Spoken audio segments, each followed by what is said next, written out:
Hello everyone, today we'll talk about the solution to the problem uncommon words from two sentences. This problem is classified as easy because this is a very simple puzzle essentially.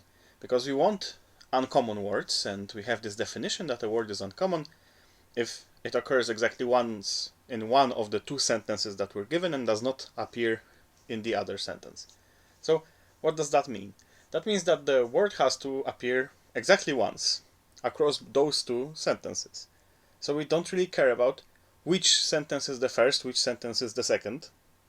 The only way for a word to appear once is to appear exactly once in one of the sentences, not appearing in the other. So we can ignore the fact that there are two sentences. The problem now is just to return all the words that appear exactly once. So one way of doing that is to use a counter.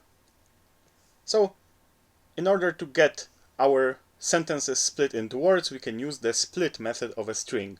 So we split S1, S2 into the constituent words. We use chain to get an iterator over both of them. We initialize a counter with those values. Those are the counts.